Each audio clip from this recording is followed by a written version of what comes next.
fans. Let me try to pull this chat up. Woof, that was a rough one.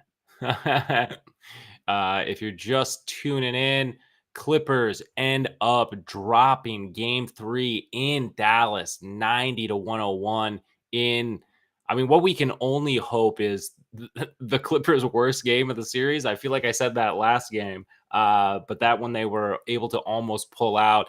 This one, I guess just some bad stuff off the top. Paul George severely limited by the foul trouble. I believe had more fouls than made field goals. Kawhi Leonard looking a little ginger out there, moving. Hopefully that gets better. I thought he looked a little looser in that second half.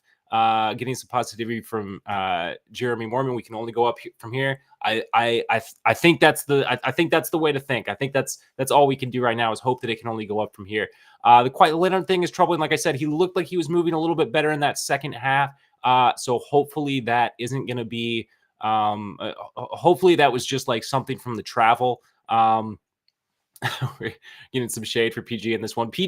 I thought PG was really disappointed in this one. My co-host, Charles Mockler, picked him to be the sort of like this to be a standout game for Paul George. It most certainly wasn't that.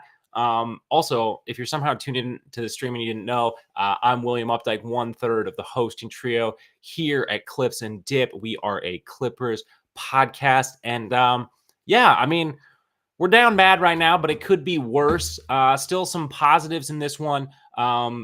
James Harden has continued to impress throughout this. I think if there were any questions about the validity of that trade or bringing him here or his playoff acumen, hey, look, I know it's still only 3 games. It could still look much different, but him showing up for almost 44 minutes tonight, putting up 21 points on 54% shooting, like I will take it. He is one of those guys who is definitely ready to show up in big moments today, and that was huge. I also did like it seemed that like there was a concerted effort to get Norman Powell going. It was nice to see him knocking down some shots. Unfortunately, I thought some of the small ball late with him really it kind of suffered. The rebounding was really, really rough, and the turnovers. The turnovers really at the end of the day is like the biggest thing. Like execution wise, I think maybe they could have even overcome some of these terrible games from Paul George and a limited Kawhi Leonard if they hadn't managed to shoot themselves in the foot so many times. I got to be perfectly honest, though.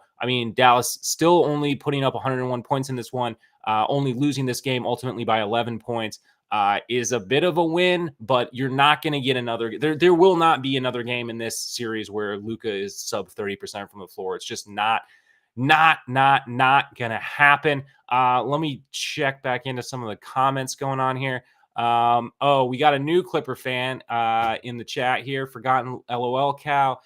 New Clippers basketball fan here. I can see what everyone means by playoff heartbreak. We'll see. It's still a lot of series left. Alfredo Rodriguez hated this game. Yeah, absolutely. The Russ thing in this was a little bit troubling because he did have he had a terrible offensive game. I thought that he had some nice hustle things. He had a steal in there, a couple of blocks.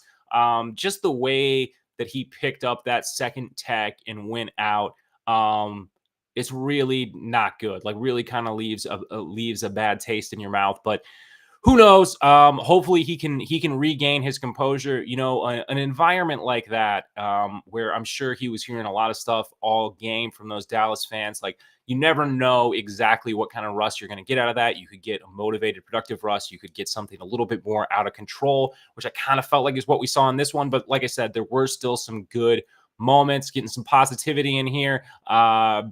Brian Soccer Man is saying still Clips in 6. Love that positivity. I love that energy right now. I need that. The offense is looking really, really bad. And it has for the last 2 games. I thought in the first game with Kawhi Leonard back. And again, I'm not saying that this is in any way Kawhi's fault. I just think they fell into some old bad habits offensively.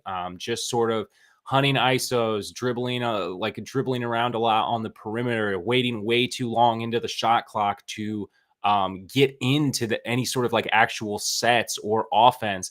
And I think we saw that same thing in this one, especially late, where you would think that a team with this much combined playoff experience would just be a little bit more aware of the clock, just trying to get some shots up earlier. I mean, Ty Lue ended up having to wave the white flag in this one. I did not think that we would see garbage minutes in this game.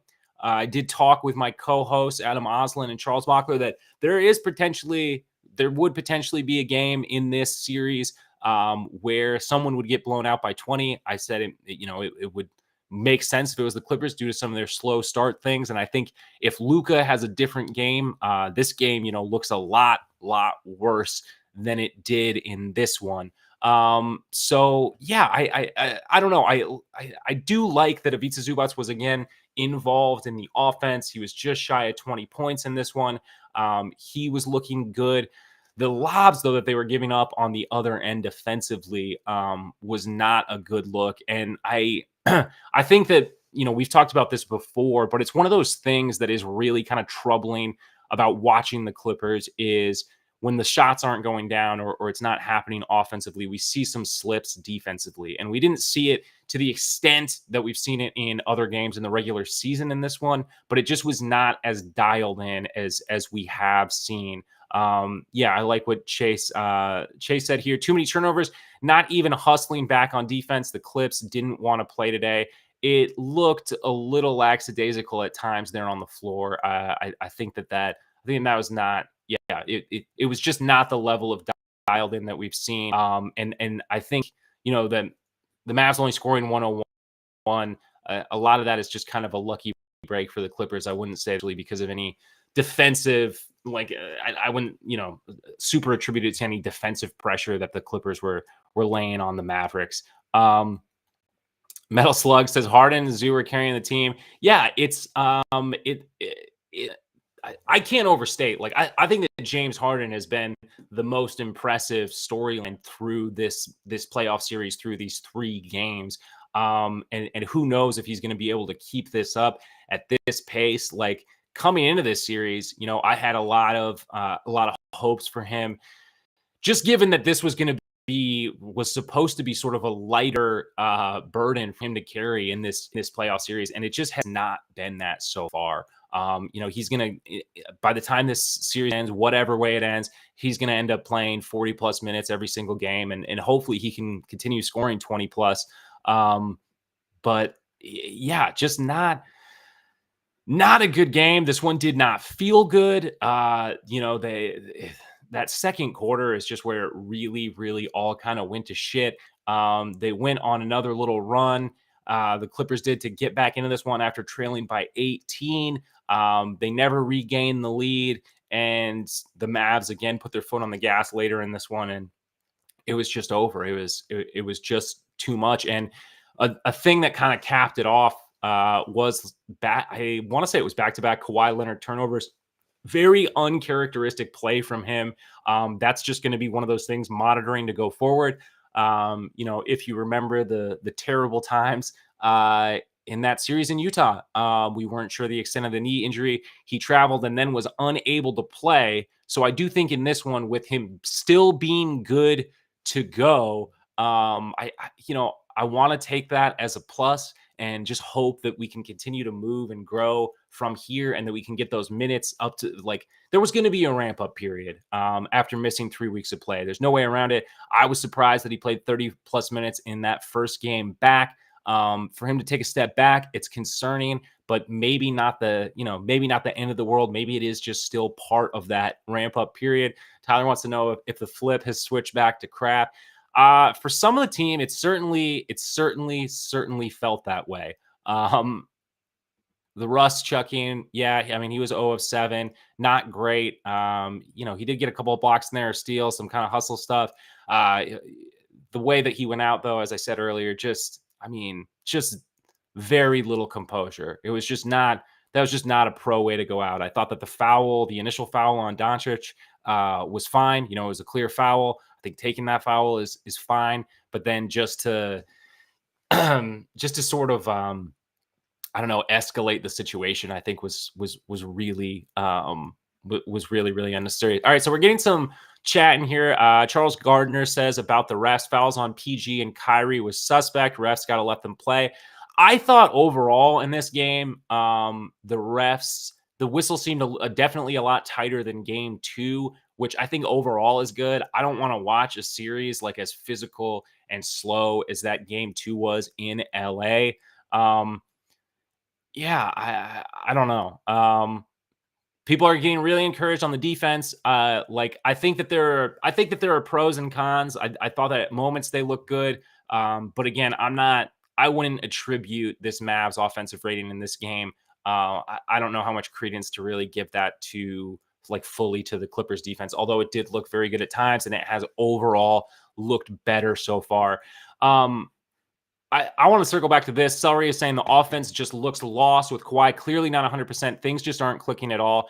So I think that begs the question of how long do you let it go if Kawhi isn't at 75%, right?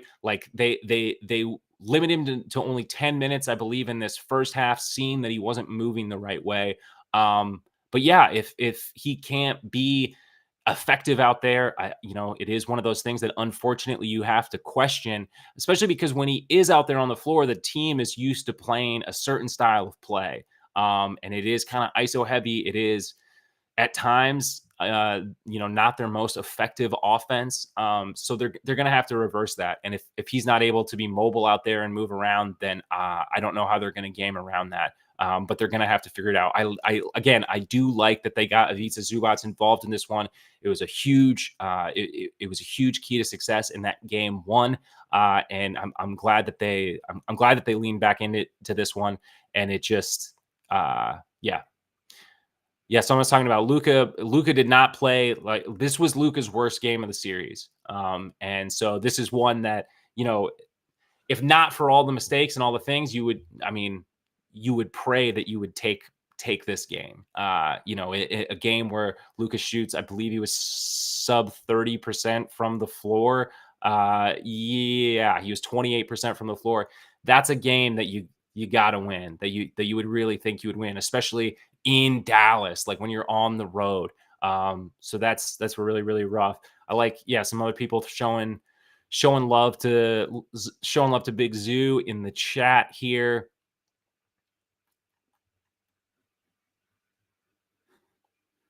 All right, sorry. I'm just trying to catch up on some of these comments. Hoping Plumlee doesn't get minutes next game. I don't know. I was still on the fence. We talked about this in our pregame thing because Plumlee had a rough game 2 and, not a much better showing in game 3. When would Ty sort of make the move to go to Tice? I don't know that we're going to see it. I'm not thinking. I don't know. I don't know if Tice is incoming. I still think that Ty Lue is liking the size mismatch. Mason Plumlee only had 2 field goal attempts. He did connect on both of them.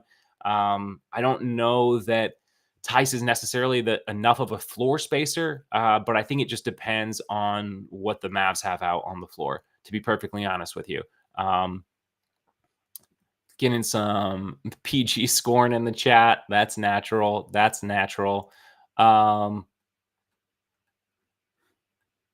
Yeah, our top guys did not score well at all, but as I've said already, the Mavs, this was not a good game for Kyrie or Luka either. And they were still able to come out with that win. I've said it before, but I'm going to continue to say it. Luka will not have another game this bad in the series. So the Clippers they're going to have to be a lot more, they're going to have to be a lot crisper in this next game. I mean, game 4 obviously becomes a must win. At this point, there's no worst case scenario. You got to try to even it out and maintain home court. I'm just not sure what else to say. So Kawhi was super limited because Jeremy Mormon is asking why Kawhi only played 7 minutes. I think it was 10 minutes in that first half. I guess the staff was not happy with the way that he was moving. We know in the past that he has those knee injuries have been aggravated for him on flights. Common thing, I guess, due to the pressure. I don't know. I'm not a doctor or a scientist, but it has happened in the past. So just him being able to go in this one, I still think. Yeah, I still think him being able to go is good, and assuming that he's still able to get the start in game 4, it's just gonna be a situation that we're gonna continue to monitor game to game. I'm hoping that this is just sort of part of the ramp-up period. They're seeing how he's going to respond with the travel, after playing 30 plus minutes. It might have been a little bit more sore or inflamed than he had thought it was going to be. Oh, yeah, people are kinda talking about the Dallas defense. It definitely is better than last year. It is better than the last time that we saw them, for sure. Louis is saying Russ stop with the threes. So there was a lineup in this one. I want to say it was in the third quarter with Zoo out there and Russell Westbrook. And I just don't know. It was while Luka was on the bench, and I just don't know how you can afford to, in a playoff series that's going to be this tight, have two non-shooters on the floor. Especially when you need to be handedly winning those minutes when Luka is on the bench. That one was like puzzling. Obviously, no one's going to guard him, so the spacing gets super funky. And it'd be one thing if he could like even knock down some of those, which we have seen throughout this series, but it's just not reliable enough to the point where I don't know what you do with it. And maybe that is the argument for Tice, right? Like if you're going to play Russ out there, if you're going to continue to play Russ around the 20-minute mark, which I think he should probably be closer to the 15-minute mark. Maybe Tice, like maybe you do get Tice some open shots out there and have him off ball and have the ball in Russ's hands a little bit more to mitigate some of those issues offensively. I like I liked some of the hustle stuff from Russ, but just I don't know. The way he went out, it was just like it was a little out of control. People are saying off the defense was so bad. I just think our offense in this one was absolutely abysmal. It was terrible, and like, luckily, I mean, I don't know. Yeah, look, whatever. Luckily, it wasn't a great game for the Mavs either, so it wasn't like a terrible blowout. But at the end of the day, it's not about the score. It's a playoff series, so we lost the game down 2-1. Pretty serious. Pretty serious. Do I think it's a good thing that we only lost by 11 points? Like I said, I mean, a little bit of that feels like defensively the Clippers have had a good game plan in this. A lot in this one kind of feels like there was some anomalies, especially from Luka in this one.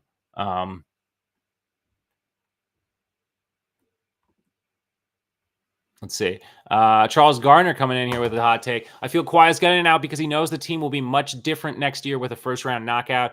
Yeah, I don't really want to think about that right now. I will say that like at that point, you have to give yourself a good hard look in the mirror. I think if Kawhi isn't good to go at least 70% or whatever, that's fourth straight year, and you kind of also have to give yourself a good hard look in the mirror. So I don't really know what the I don't want to think about that right now. We'll put it that way. Someone's talking about the Bones Highland minutes today. Yeah, I mean, like I said, I didn't think that we would end up having to have garbage time minutes in this one, but we did. Those like late first half minutes for Bones, I don't super know the reasoning behind that, but it was like so short that it's nothing. I don't know. It's I don't know. It's nothing that lost us the game, I guess is what I'm saying. Bones being out there. By the time he was out there to play any significant amount of minutes, this one was over. Is Ty's too small to be played? I don't know if that's a consideration for Ty Lue. It seems like he does really like the size mismatch. It was really successful in game 1. In game 2, if Zoo wasn't limited with the fouls, who knows? Maybe that could look a little bit different. Zoo was very effective again tonight. Mason Plumlee, not great. I think it was like -6. He went 2 of 2 from the floor. Mason or Tice, I guess I think that like for what they're going for, trying to exploit this this sort of one size mismatch that they really have at the front court. Because otherwise, this team is not very large.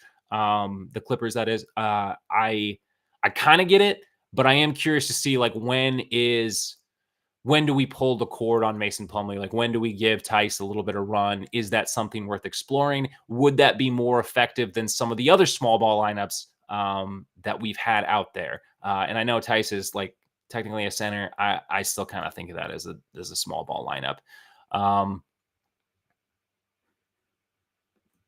People are giving some Tice love in the chat. Yeah, this was an ugly game. And the whistle, I don't know. I don't know what to make of the whistle at this point. You know, we had the super physical low whistle sort of game 2, and then this one, I don't know. This one I kind of felt like it was all over the place. Joe Deff is saying it seems like there's a discrepancy in which team is allowed to be more physical than the other. It does really feel like that at times, and I just don't know. I just don't know where the line is there. I mean, I think obviously if you're playing super hard on a perimeter player, I think you're going to get called for that a lot more. I think that they have been letting them play a little bit more like around the rim and in the restricted area, which is kind of tough because that's, I don't know, like that's what it makes scoring exciting to me. And so limiting that is kind of a bummer, but it just seems like what's happening. All right, getting some Ty Lue hate in this. I got to be honest with you. I don't know how Ty Lue has anything to do with. I don't know how he has anything to do with 19 Clippers turnovers. That to me was huge in this. I don't think getting out coached is your guys not executing. I felt the same way in game 2. They're lineup wise, I mean, I guess if you want to criticize maybe some of the early Bones minutes, if you want to criticize maybe going Tice over Plumlee, I could see that. Maybe limiting some of the Russ minutes. Like there are things I can say that for sure I think could maybe be tightened in the rotation that seemed like they would be advantageous for the Clippers, but like this to me wasn't a coaching loss. This was really poor execution. Ty Lue isn't out there handling the ball. So people are saying one-legged Kawhi out playing PG is embarrassing. Paul George, man, Paul George was absolutely brutal in this one. He has not had like a great game so far this series. I really liked his defensive effort in game 1, even though like offensively it was just kind of meh. Game 2, I did not think he was very good. This, I mean, has been his worst game of the series. And if it's not his worst game of the entire series, I don't really know how we're gonna get out of this one. So yeah, I don't know. At least he jumps. Yeah, I think that the Clippers do need to continue to make Kyrie and Luka work on the defensive end. Luka has been really, really good though, and Kyrie was great defensively last game too. Getting Kyrie in the foul trouble in this one, they didn't end up targeting him as much as the Mavs started targeting Paul George while he was still on the floor, knowing that he had to be like really, really careful with those fouls. Pay George. We need extra bones. That's probably the wildest take I've seen so far in the chat. So congrats to you, Extra Ernie TV. Man, I was posing this question to my co-hosts. But okay, what Clippers player do you guys think is going to be the first to cross the 30-point mark? Because I would have hoped it would have been I mean, obviously Kawhi or Paul George, but I think if anyone is able to actually do it, it's going to end up being Harden, which I guess I would have not thought coming into this season. Harden played well, so the Clippers wouldn't get blown out. Yeah. Yeah, Paul George has been, I wouldn't say he's been bad all year. Sorry, taking your comment off. He had some rough stretches, but he had a great start to the season. And he was kind of picking things up after that groin injury. I do think that set him back. Again, I'm getting a lot of things on the defense. The Mavs scored 101 points, dog. I really think offensively they've looked super discombobulated. They have no idea what they're doing out there. They're waiting way too long into the shot clock to initiate any offense. It's not just shots not going down. It's like them just I don't know what they're doing out there. There's just not enough movement. There's not enough. And I think if everyone is Look, I think if the Kawhi status is as mysterious to the guys on the court as it is to us, that's a problem. And I think that's I don't know what you do with that. I don't know what you do with that.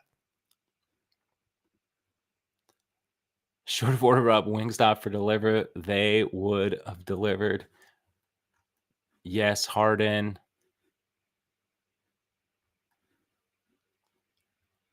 Clippers just need to make shots. Yeah, 100%. 100%.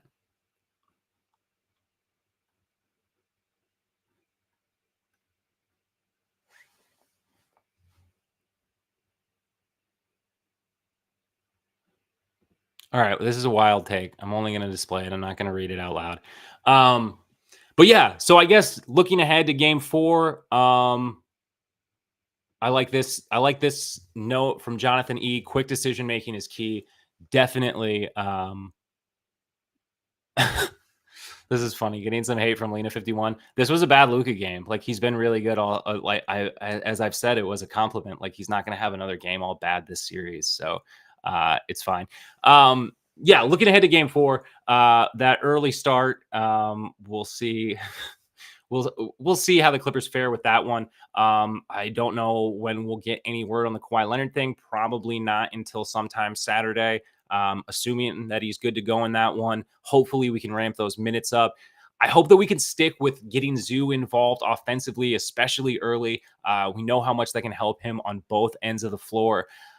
We need the same aggressive James Harden that we've gotten. I don't expect him to shoot 63% from 3 again, but oh, hold on. Co-host Adam is hopping in here. Adam, what's going on? We're about to wrap this one up. Talk to us. Ivica Zubac gets 11 shots. In a game where points are hard to come by, and he's 8 for 11, Ivica Zubac only gets up 11 shots. Paul George is in his head, is in foul trouble. He can't get out of his own way right now. He's caught up in it with the referees, which is inexcusable right now because he knows Kawhi Leonard obviously is playing through injury. They need Paul George badly. And he scored less points than Kawhi, who I don't want to hear this narrative that, oh, Kawhi's ruined everything because they won game 1. Their offense looked better then. Well, yeah, they shot 50% from 3. It was fluky outlier shooting. It wasn't some great process out there. But yeah, Kawhi doesn't look good. He doesn't look right. He looked worse than he did Tuesday night. And they played him less minutes. And early on, you could see that he was going to be at a lower minutes restriction or higher, depending on how you take that. Because they took him out at the 6-minute mark of the first quarter. He only played 4 more minutes in the first half. Yeah, 10 minutes in the first half. I was going to say the one like silver lining to that is we know that sometimes these injuries are exacerbated by the travel, by the flight. And so he was still able to go, still able to get the start in this one. And they were cognizant enough to have him to keep him on that minutes restriction. They weren't pushing him. Russ can't get into it with the crowd like that with Dallas. He ignited the wrong team. 100%. That was not the way at all. Just out of control. And I love Russ, and he did great things early on against Luka Doncic, but that thing went sideways quickly. And those 2 3-pointers he took when it was a 6-point game in the third quarter, that was the second turning point to me, and that ultimately did them in. They had battled back down 18. Yeah. Brutal. 100%. What's wrong with PG, Adam? He's getting into foul trouble, and it's gotten into his head. Brutal. All right. That's going to do it for Adam. I'm probably going to get out of here. This was not a great game for the Clips. Obviously, let's look ahead. Let's look ahead to game 4. Let's lean back into Ivica Zubac. Let's hope Kawhi Leonard is ready to go. More aggressive James Harden. And come on, Paul George. Let's get it together. Let's get this thing figured out. That'll do it. If you want to check out the show, we're over on Clips and Dip. You can check us out over on YouTube. That's at Clippers Podcast. We're on, wherever you listen to your podcast. Anyways, thanks so much for tuning in. Appreciate y'all. Let's look ahead